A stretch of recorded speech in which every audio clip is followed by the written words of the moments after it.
Readings of Almighty God's words on the pursuit of the truth. What it means to pursue the truth. 12. Now that we have dissected the saying, bend to a task and strive to do your utmost until your dying day, and fellowship extensively on it, do you understand everything that was said? In summary, we can now be certain that this saying is not positive and has no positive or practical meaning. So what kind of effect does it have on people? Is this saying deadly? Does it demand people's lives? Is it appropriate to call it a deadly saying? The fact is that it takes your life away.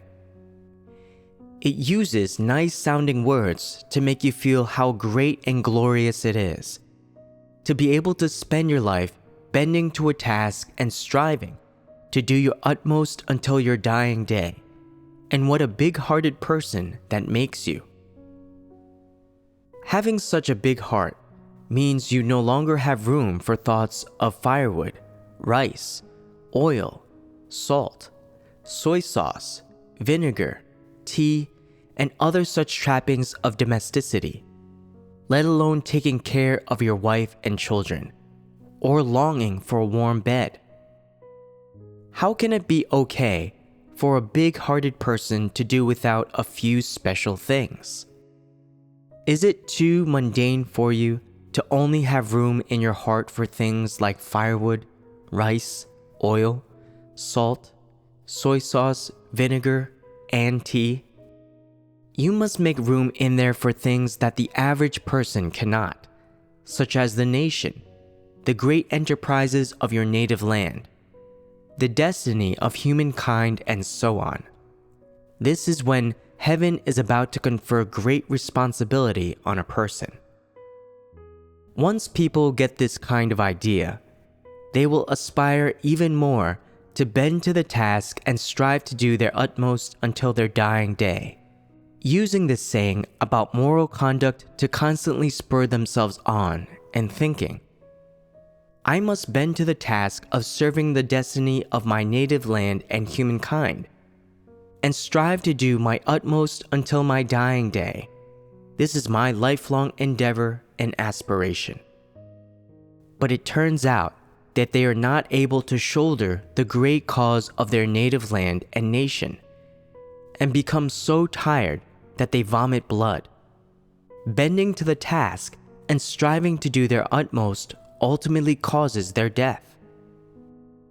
Such people don't know how people should live, or what humanity is, or what human feelings are, or what love is, or what hate is, and even cry so hard, worrying about the country and the people, that they run out of tears, and until their dying breath, they still cannot let go of the great undertaking of their native land and nation.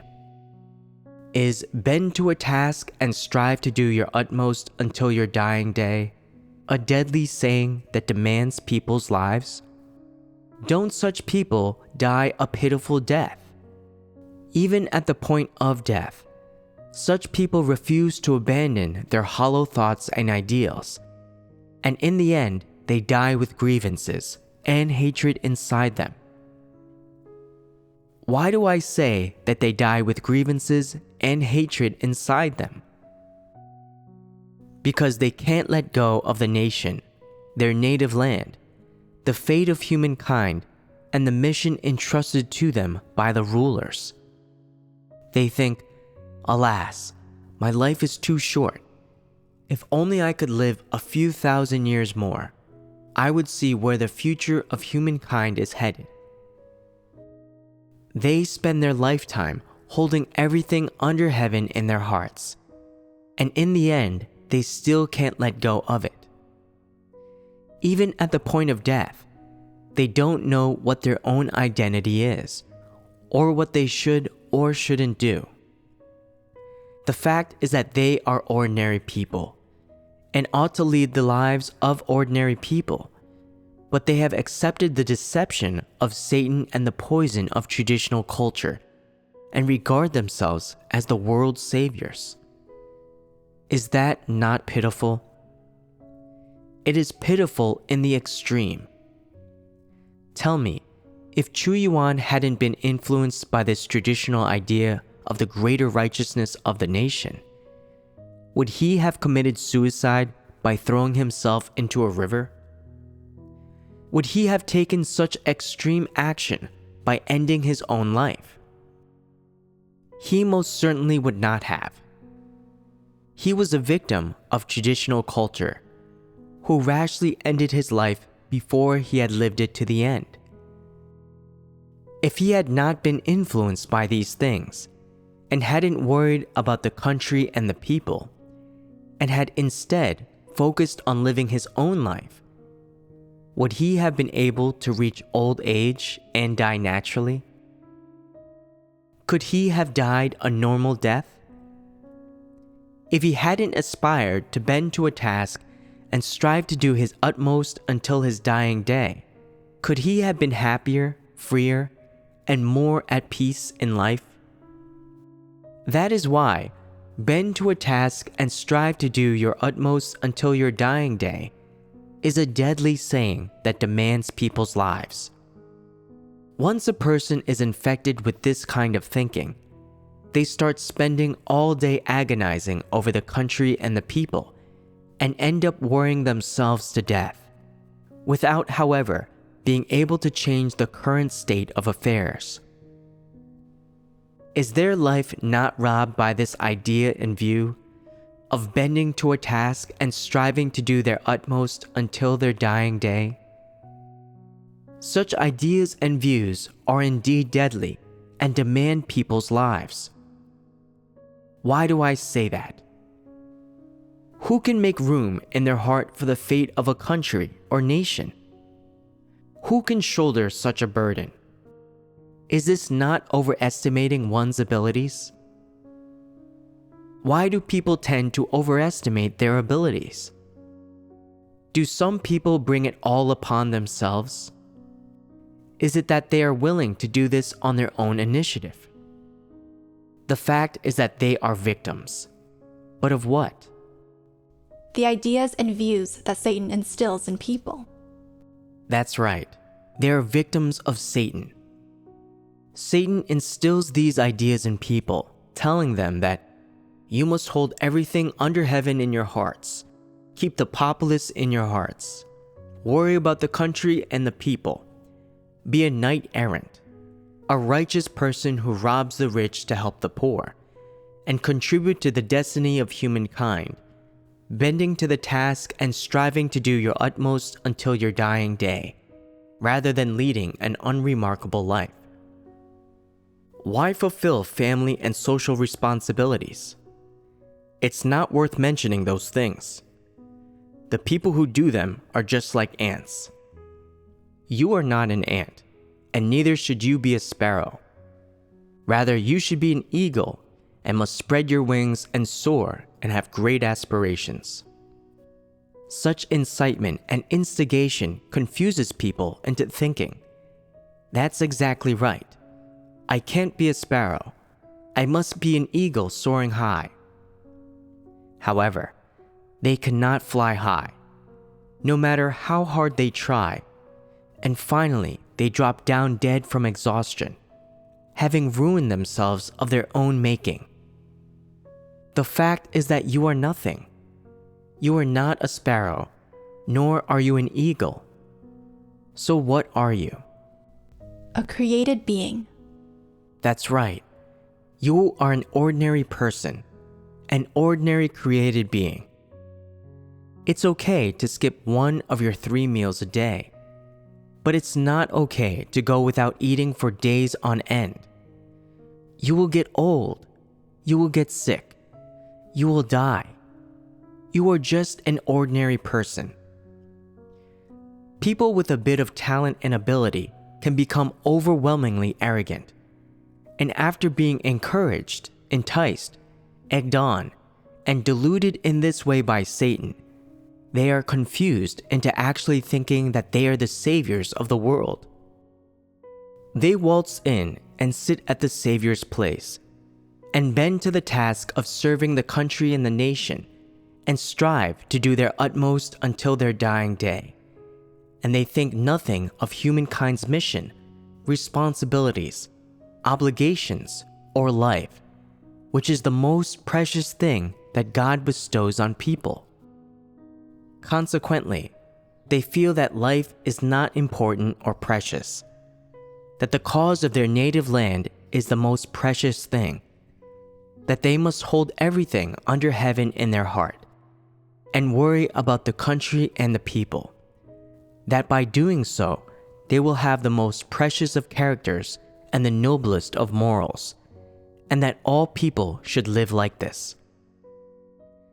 Satan instills these thoughts in people, deluding them and encouraging them to cast off their identities as created beings and ordinary people, and to do some things that do not correspond with reality. What is the outcome of this? They drive themselves along the path to their doom and unwittingly go to extremes. What does go to extremes mean? It means straying further and further from God's requirements for human beings and from the instincts that God preordained for humankind. Eventually, such people reach a dead end, which is the path to their own doom. Regarding how people should live, what are God's requirements toward humankind? The fact is that they are very simple. They are to assume the proper place of a created being and to perform the duty that a person should perform. God didn't ask you to be superhuman or an eminent person, nor did He give you wings to fly in the sky. He only gave you 2 hands and 2 legs that allow you to walk on the ground 1 step at a time, and to run when necessary. The internal organs that God created for you digest and absorb food, and provide nutrition for your whole body. So you must stick to a routine of having 3 meals a day.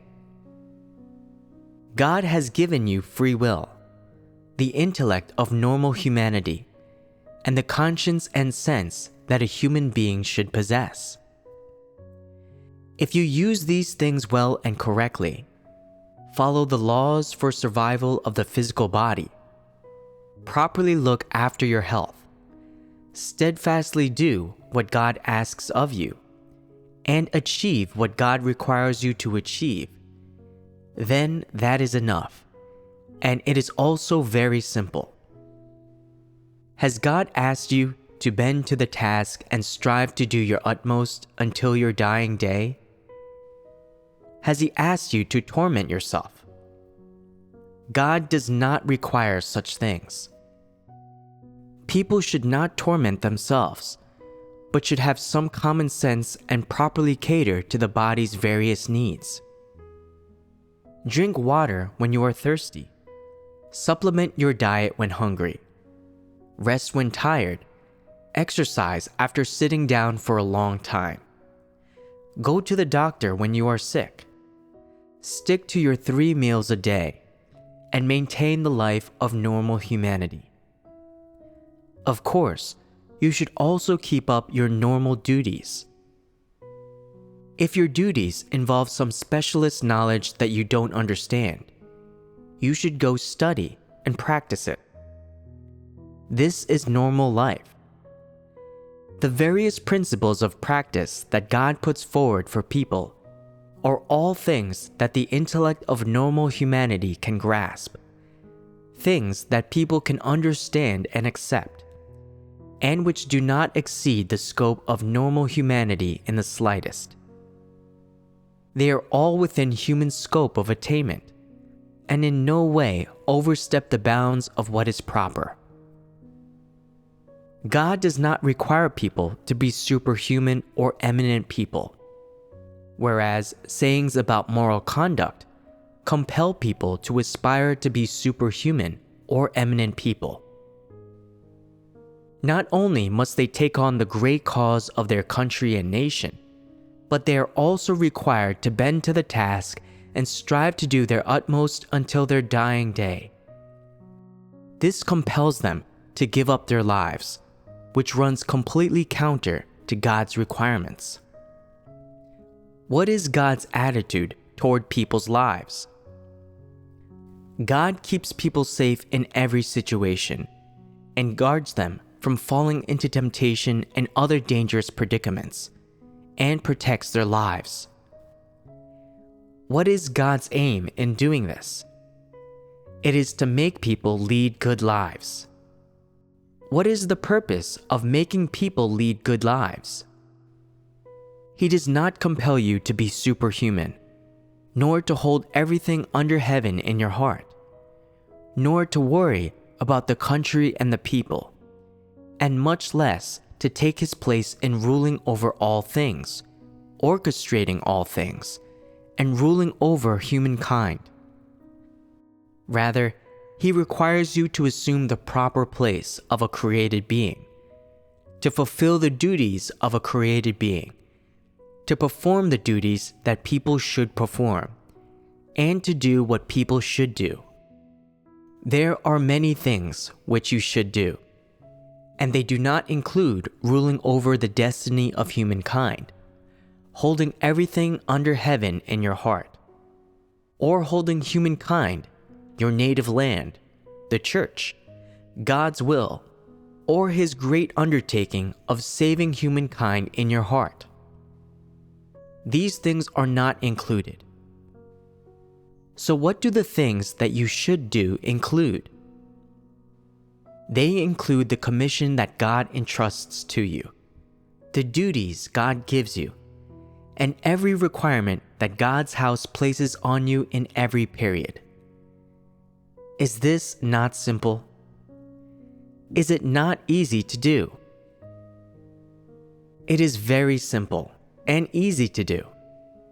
But people always misunderstand God and think that he doesn't take them seriously. There are those who think people who come to believe in God shouldn't see themselves as being so important. They shouldn't be preoccupied with their physical body and should suffer more and not go to bed too early at night because God may be unhappy if they go to bed too early. They should get up early and go to bed late and toil through the night performing their duty. Even if they don't produce results, they must still stay up until 2 or 3 o'clock in the morning. As a result, such people drive themselves into the ground until they are so exhausted that even walking takes a supreme effort. And yet they say that performing their duties is what makes them exhausted. Is this not caused by people's foolishness and ignorance? There are others who think, God is not happy when we wear clothes that are a bit special and nice, nor is he happy that we eat meat and nice food every day. In God's house, we can only bend to our task and strive to do our utmost until our dying day. And they feel that as believers in God, they must fulfill their duty until death, otherwise God will not spare them. Is that actually the case? God requires people to fulfill their duty with responsibility and loyalty, but he doesn't compel them to be hard on their bodies, and much less does he ask them to be careless and perfunctory, or to while away the time. I see that some leaders and workers arrange people to perform their duties in this way, not demanding efficiency, but only squandering people's time and energy. The fact is that they are wasting people's lives. In the end, in the long run, some people develop health problems and back trouble, and their knees hurt, and they feel dizzy whenever they look at a computer screen. How can this be? Who caused this? They caused it themselves. God's house demands that everyone rests by no later than 10 p.m. But some people don't go to bed until 11 or 12 p.m., which impacts on other people's rest. Some people even reproach those who take normal rest for coveting life's comforts. This is wrong. How can you do a good job if your body is not well rested? What does God say about this? How does God's house regulate this? Everything should be done according to God's words and the stipulations of God's house, and only this is correct. Some people have absurd understandings, always going to extremes, and even controlling others. This is not in line with the truth principles. Some people are just absurd fools with no discernment whatsoever, and they think that to perform their duties, they must stay up late, even when they are not busy with work, not allowing themselves to sleep when they are tired, not permitting themselves to tell anyone if they are ill, and even worse, not allowing themselves to see a doctor, which they regard as a waste of time that delays the performance of their duty. Is this point of view correct? Why do believers still come up with such absurd views after hearing so many sermons? How are the work arrangements of God's house regulated? You must rest punctually by 10 p.m. and get up at 6 a.m., and you must ensure that you get 8 hours sleep. In addition, it is even repeatedly emphasized that you should look after your health by exercising after work, and stick to a healthy diet and routine so as to avoid health issues while performing your duty. But some people just don't get it. They can't adhere to principles or abide by rules, and stay up late needlessly and eat the wrong kind of things. Once they make themselves ill, they are unable to perform their duty, and by then it's pointless having regrets. I heard recently that some people have fallen ill. Is this not caused by them doing their duty without adhering to the principles and acting recklessly? It's true that you do your duty earnestly, but you cannot violate the natural laws of your body. If you do violate them, you will make yourself ill. You absolutely must have a general understanding of how to look after your health. You should exercise when appropriate and eat at regular times. You can't binge or drink too much, and you can't be a picky eater or have an unhealthy diet. In addition, you need to regulate your mood. Pay attention to living before God and practicing the truth, and act according to the principles. That way, you will have peace and joy in your heart, and won't feel hollow or depressed. In particular, if people cast off corrupt dispositions and live out normal humanity, then their state of mind will be completely normal, and their body will be healthy. I have never told you to go to bed late and get up early, or to work more than 10 hours a day. It is all because people do not behave according to the rules and do not abide by the arrangements of God's house. Ultimately, people are so ignorant that they take their health for granted. I saw that in some places, people were always performing their duties indoors and weren't going out to get some sun or stay active. So I made arrangements for people to find them some fitness equipment and told them to exercise once or twice a week, which corresponds to a healthy routine.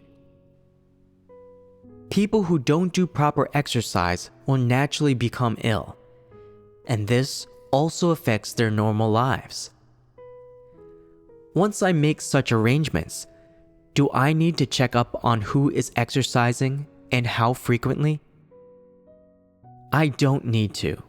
I have fulfilled my responsibility. I have made my point and told you with all sincerity what you should do, without a word of a lie, and you just need to do as instructed. But people don't take it in. They think they are young and healthy, so they don't take my words seriously. If you don't value your own health, it's unnecessary for me to concern myself with it.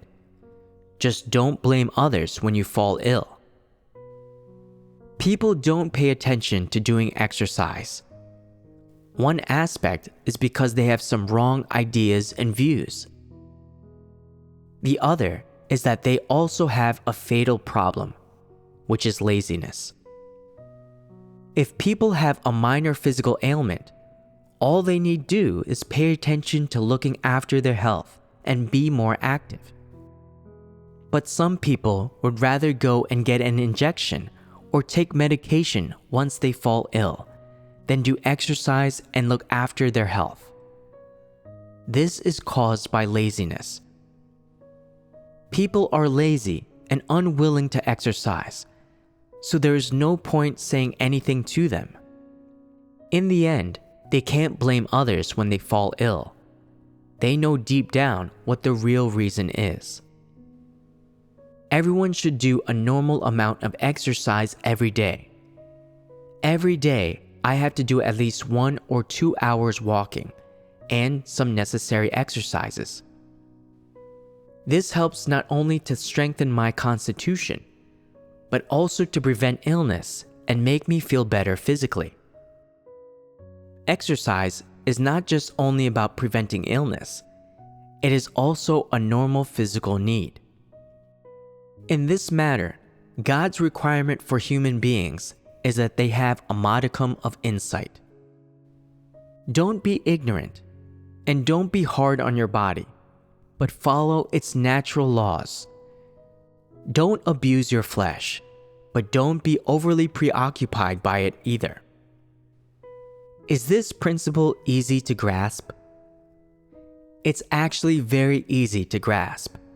The crux is whether people put it into practice. What is another of people's fatal weaknesses? It is that they are always letting their imagination run away with them, thinking, if I believe in God, I won't get sick, I won't grow old, and of course, I certainly won't die. This is utter nonsense. God does not do these supernatural things. He saves people, makes promises to them, and asks them to pursue and understand the truth, cast off their corrupt dispositions, attain His salvation, and enter the beautiful destination of humankind. But God has never promised people that they will not fall ill or grow old, nor has He promised people that they will not die.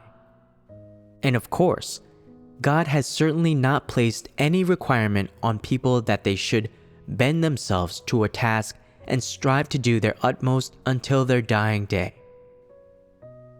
When it comes to doing one's duty and the church's work, and what hardships to endure, what to forsake, what to expend, and what to let go of, people should act according to the principles. When dealing with one's own physical life and bodily needs, people should have some common sense and should not violate the normal needs of their body, let alone the laws and rules that God has established for people. Of course, this is also the bare minimum of common sense that people should possess. If people don't even know how to deal with the needs and laws of their physical body, and don't have any common sense whatsoever, but only rely on imaginings and notions, and even have some extreme ideas and adopt some extreme methods for treating their physical body, then such people have an absurd understanding. What kind of truth can people with this kind of caliber comprehend? There's a question mark here. How does God require people to treat their physical body? When God created people, He established rules for them. So He requires you to treat your physical body according to such rules. This is the requirement and standard that God sets for people. Don't rely on notions, and don't rely on imaginings. Do you understand? Under the inculcation and influence of this saying on moral conduct, bend to a task and strive to do your utmost until your dying day. People don't know how to treat their physical body or how to lead a normal life. This is one aspect. The other aspect is that people don't know how to deal with their death, nor how to live in a way that is meaningful. Let us look then at God's attitude toward dealing with the death of people. No matter what the aspect of the duty being performed, God's aim is for people, in the process of doing their duty, to understand the truth, to put it into practice, to cast aside their corrupt dispositions, to live out the likeness of a normal person, and to reach the standard for attaining salvation, rather than rushing headlong toward death. Some people get a serious illness or cancer and think, "This is God asking me to die and give up my life, so I will obey." In fact, God did not say that, nor did such an idea occur to Him. This is nothing more than people's misunderstanding. So what does God mean? Everyone lives a certain number of years, but their lifespans are different. Everyone dies when God determines it, at the right time and place. This is all ordained by God. He makes it happen according to the time He ordained for that person's lifespan and the place and manner of their death, rather than letting anyone die due to some arbitrary matter. God regards a person's life as very important, and He also regards a person's death and the ending of their physical life as very important. All of this is ordained by God. Looking at it from this point of view, whether God requires people to perform their duties or to follow Him, He doesn't ask people to rush headlong toward death. What does this mean? It means that God doesn't require you to be prepared, to give up your life at any time for the sake of performing your duty or expending for God, or for the sake of His commission. You don't need to make such preparations. You don't need to have such a mindset. And you certainly don't need to plan or think that way, because God doesn't need your life. Why do I say that? It goes without saying that your life belongs to God. It was He who bestowed it. So what would He want it back for? Is your life valuable?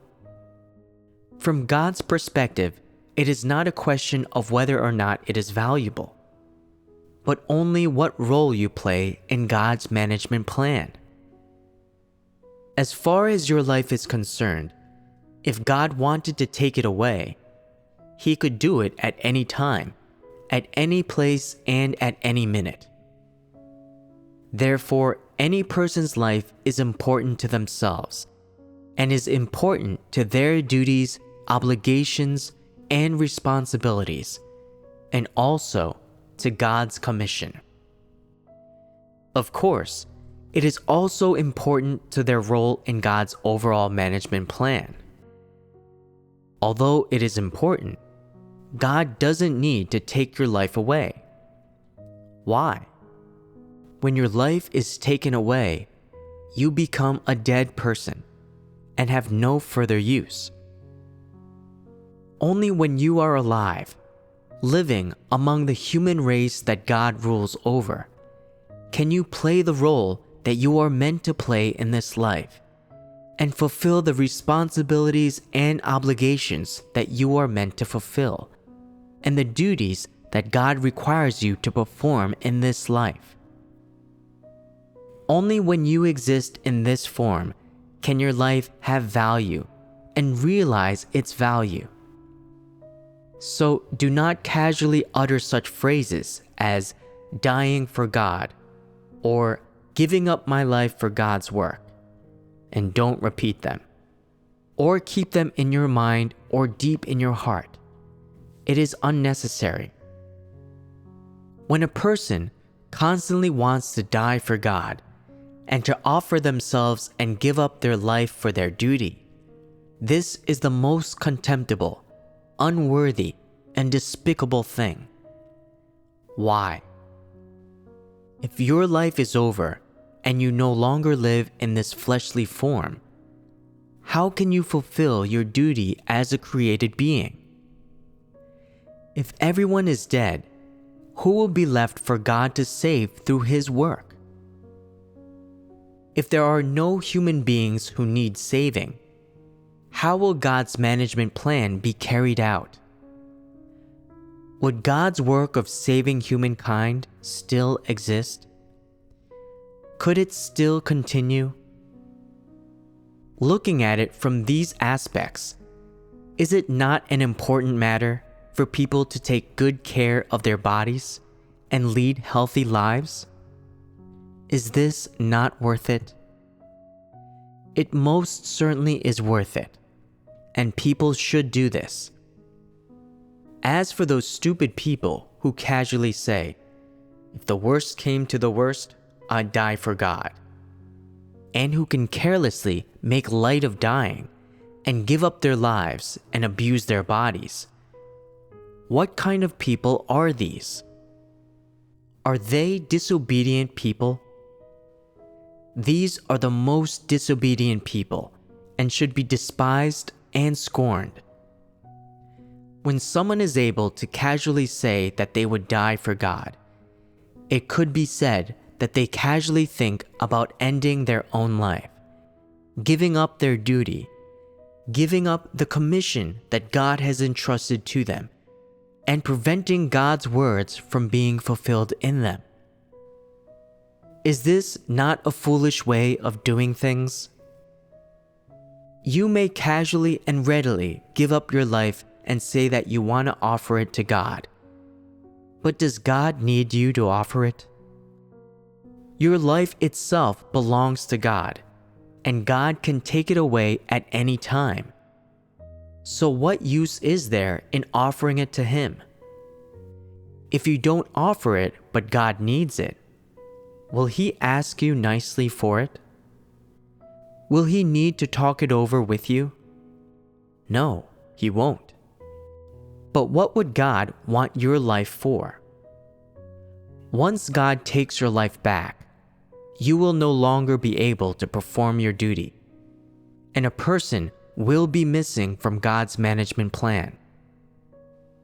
Would He be happy and satisfied about that? Who truly would be happy and satisfied? Satan. If you give up your life, what can you gain from doing that? And what can God gain by taking your life away?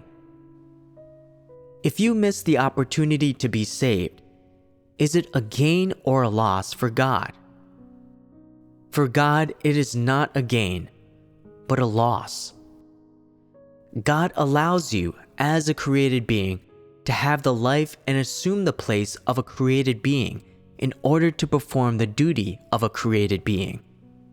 And by so doing, to be able to enter into the truth reality, obey God, understand His will and know Him, do His will, cooperate with Him in accomplishing His work of saving humankind, and follow Him to the very end.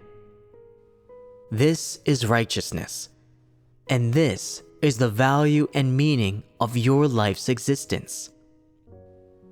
If your life exists for this, and you live healthily for this, then this is the most meaningful thing, and as far as God is concerned, This is true dedication and cooperation. For him, this is the most satisfying thing. What God wants to see is a creature living in the flesh cast off their corrupt disposition amidst his chastisement and judgment. Reject the myriad of fallacious ideas instilled in them by Satan, and be able to accept the truths and requirements from God. Fully submit to the Creator's authority. Fulfill the duty that a created being should perform, and be able to become a true created being. This is what God wants to see, and this is the value and meaning of human life's existence. Therefore, for any created being, death is not the ultimate destination. The value and meaning of human life's existence are not to die, but to live for God, to exist for God and for one's own duty, to exist in order to fulfill the duties and responsibilities of a created being, to obey God's will, and to humiliate Satan. This is the value of a created being's existence, and also the meaning of its life. As regards God's requirements toward people, the way God treats people's life and death is completely different from that described in the saying, "Bend to a task and strive to do your utmost until your dying day," in traditional culture. Satan constantly wants people to die. It feels uncomfortable seeing people alive, and is constantly figuring out how to claim their lives. Once people accept the fallacious ideas of traditional culture from Satan, all they want is to sacrifice their lives for their country and nation, or for their career, for love, or for their family. They constantly hold their own lives in contempt, are ready to die and lay down their lives anywhere and at any time, and do not regard the life given to them by God as the most precious thing and as something that should be cherished.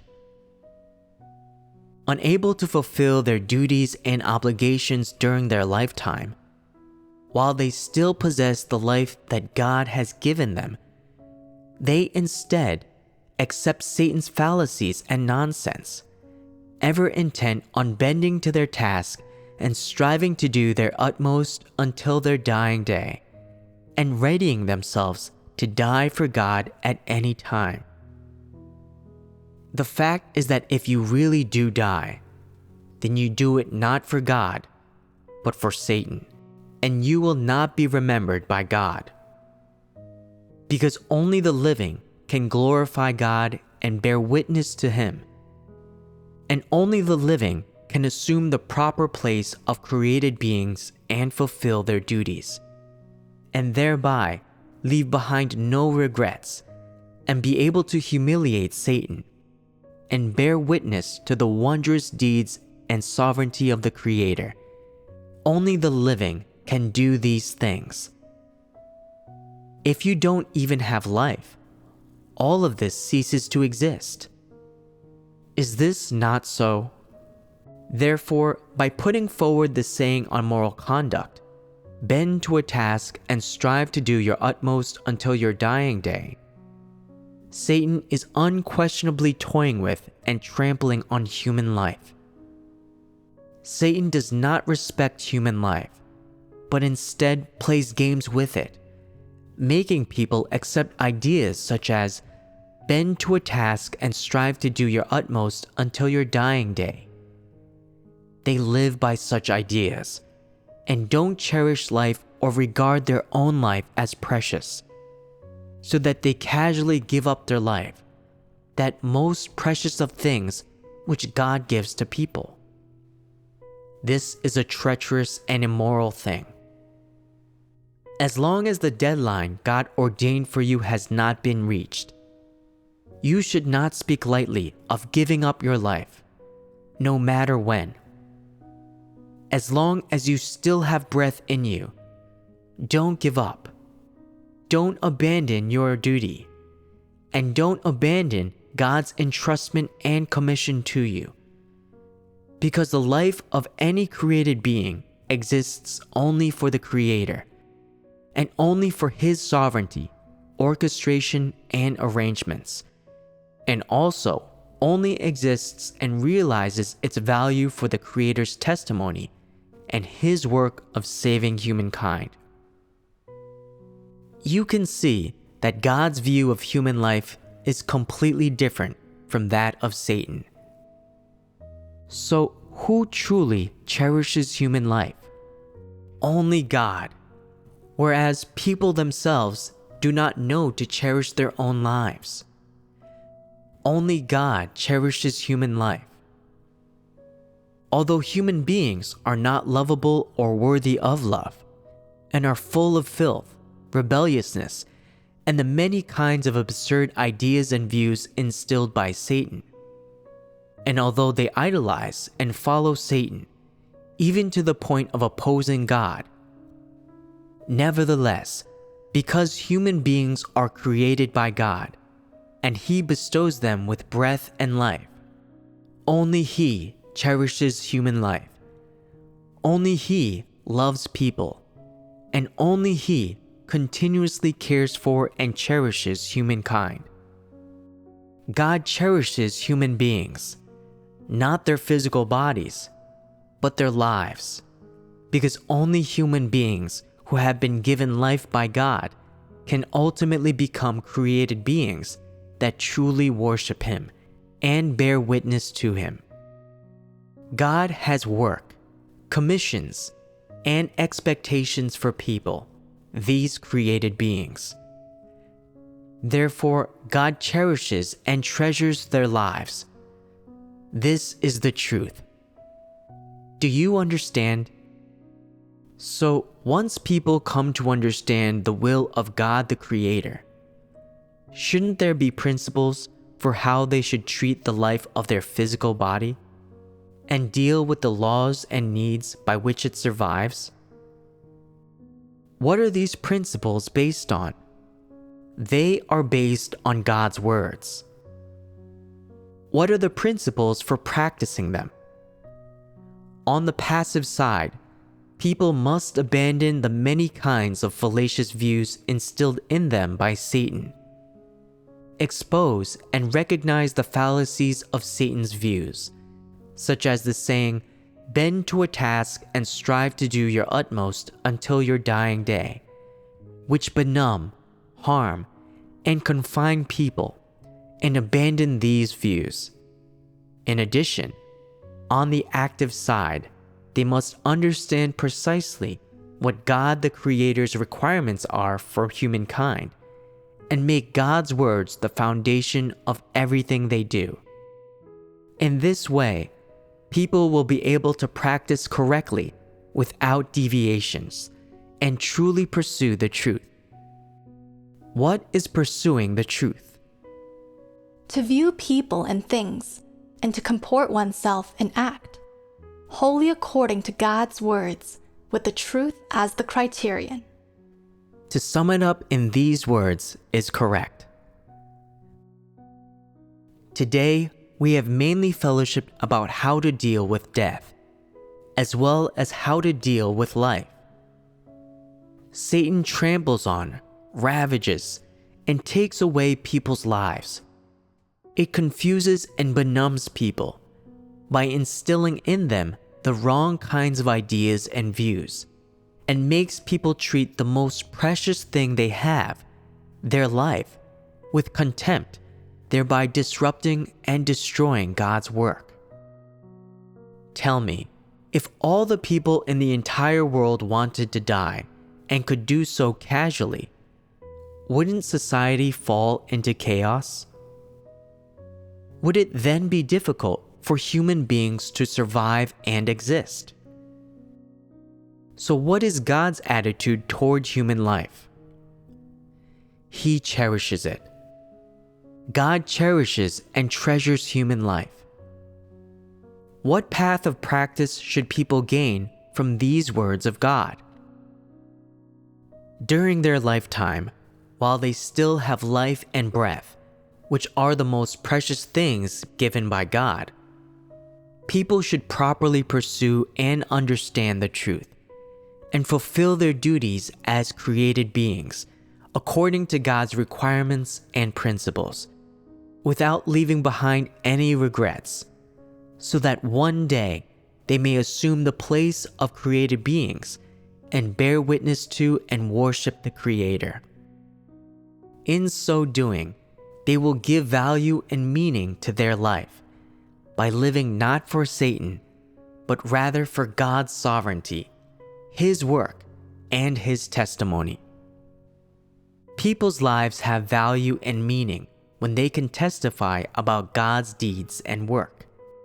But it cannot be said that human life has then reached its most glorious time.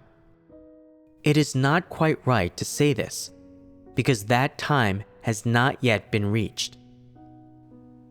Once you have truly understood the truth, gained knowledge of God, and can assume the place of a created being to worship God and testify about God, about the sovereignty of the Creator, His deeds, and about His essence and identity, then the value of your life will have reached its peak and its fullest extent. The purpose and significance of saying all of this is to make you understand the value and meaning of life's existence and how you should treat your own life, so that you choose the path you should walk based on this. This is the only way to be in accordance with God's will.